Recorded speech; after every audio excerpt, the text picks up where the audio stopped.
but how quickly she could beat home. Here's a quote from Nancy Armour from the USA Today. Rousey fell victim to the same trap, caught up in her own hype. She took the over-the-top arrogance to the extreme, demeaning her opponents, manufacturing vendettas, threatening to beat up Kim Kardashian or anyone else who annoyed her. Rousey captured the sporting world's attention with her bad girl, I can beat Floyd Mayweather, greatest female fighter ever attitude. But now that we look back, did that attitude actually hurt her in the end? I think we got to back it all the way up to how she got to where she was. And part of that is because she's playing by a different set of rules as a female athlete. She can't just be good at her sport. She has to also manufacture headlines. She has to, every time she approaches a fork in the road and can take the more explosive, confrontational route, or she could take the good girl, say the right thing route, she kind of had to take the explosive route because she needed to get attention. She needed to build a platform, and I thought she was really smart about how she did that. I mean, she won a medal, an Olympic medal in judo. We didn't know who she was.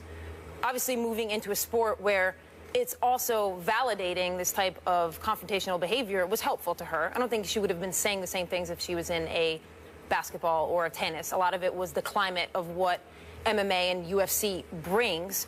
But, so my point is that if she was a male athlete, she could just say whatever she wanted, whether that was explosive or not, and being good at her sport would have gotten the headlines. She couldn't do that. She had to make the headlines. So in a lot of ways, we saw her manufacturing these interactions with Floyd Mayweather, with the Kardashians, with almost everything, with Bieber, too.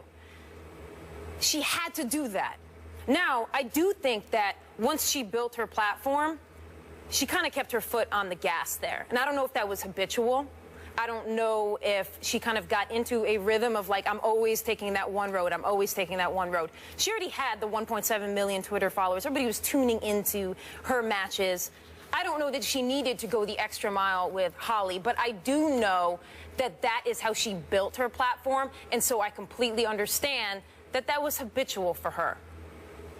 You know, the conversation after this fight largely revolves around why has there been such a glee in Ronda Rousey's loss? Why have people been so ready to jump on this and say, see, she wasn't everything she was built up to be? You point out, well, she needed to take this road to draw attention to herself, that she needed to hype things up in order to achieve this status in the athletic world. But then the lesson should be clear. If your goal is look at me, if your goal is attention, be prepared for the kind of attention you are going to receive.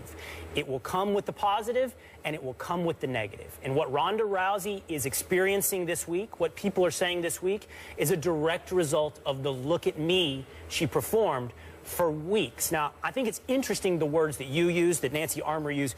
You said she had to manufacture headlines with the Kardashians. Armour said that she was caught up in her own hype. Here is why people are responding so gleefully to her loss, because they don't like being sold a lie. And Ronda Rousey's excellence, or not, that's not fair. Ronda Rousey was excellent. Ronda Rousey as the world's greatest female athlete, Ronda Rousey as somebody who could beat Floyd Mayweather, was a lie. And so when people hear that over and over, I think they have a natural reaction to that, a natural negative reaction to that. They gravitate, I think, perhaps naively and hope, that they gravitate towards the truth. And Ronda Rousey, and not just her fault, by the way, external forces made up the lie. Dana White, for the sake of his organization, for the sake of his sport, built her up bigger than she was. The idea that she could beat Floyd Mayweather was absurd, and she played that up, that she could take Floyd Mayweather. And people wanted to believe that for a variety of reasons, including the fact it would be really awesome if a female athlete could whip a male athlete, especially one that has domestic violence issues, right? Who, by the way, hypes his own stuff beyond reality as well. That would be such a sweet little modern story of justice. But the problem is, it wasn't true. Ronda Rousey was great. She was not the greatest female athlete of our time. She wasn't the greatest female athlete on the face of the earth. That's a huge insult to people like Serena Williams. She wasn't even, as it turns out, the best female MMA fighter. Todd said earlier in the tease, you know, she was the baddest woman on the planet. No, she's not the baddest woman on the planet. Holly Holm has very right claim to that right now today. I don't think we can call it a lie yet. Was it true or not true? Certainly a dent has been put into this mystique. I don't think anybody was ever saying that she was never going to get beat. I think we like the spectacle of watching it, and I think we will like the spectacle of watching the rematch between Holly and Rousey. I don't think it's an out-and-out lie to say that she was one of the greatest female athletes, or I don't know why I'm using past tense, is one of the greatest female athletes. A lot of great athletes take losses. But the lie is how, you have to admit, Kate, the lie is how highly it was built up. It was sold to us. She participated in this. Could she have ever beaten Floyd Mayweather, honestly?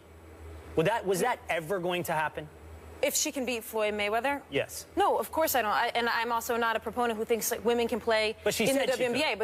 But the reason she said she could, and this gets back to my original point, is that spotlights exist on male athletes. So when Mark Cuban said Brittany Griner could play in the NBA, that's because the spotlight is on the NBA, so of course they're going to entertain that because they want to jump into that spotlight. The same thing was happening with Rousey there. When people were putting spotlights on certain things, she wanted to be a part of those conversations to build up this brand. Now, I think there was a little bit lacking in terms of the depth of quality of MMA fighters that we weren't talking about enough, and certainly the progression in its evolution of women's MMA.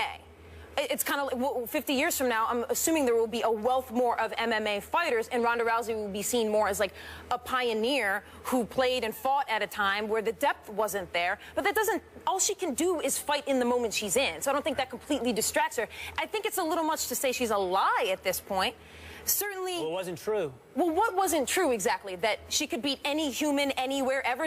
If you really believed that and didn't see that that was part of a UFC MMA hype, well, then you're kind of responsible, too, for buying into that and being a little gullible. I think a decent parallel for Ronda Rousey right now is Mike Tyson. Mike Tyson, for years, was sold as the baddest man on the planet, one of the greatest boxers of all time, perhaps the greatest boxer of all time. And I don't know if you've seen the latest 30 for 30 on Chasing Tyson, but right there, under his nose the entire time was Evander Holyfield. The truth was, Evander Holyfield was the best fighter on the planet during that entire time. And Mike Tyson was way overhyped. Ronda Rousey, fairly similar. The question that we have on the screen is, was she too arrogant? And if you watch the fight itself, she didn't realize that she was getting beat. She had in her mind, I should be able to dominate this girl. Tactics be damned. She was way too aggressive. She should have gone to her bread and butter and tried to take her down more. Instead, she wanted to prove to the world that she was indeed as bad as she'd been saying, instead of having a smart fight and winning the way she knows she could have won. So perhaps in the rematch, she'll do it that way. But I think she got too caught up in the hype when she was actually in the fight itself, and it cost her the loss.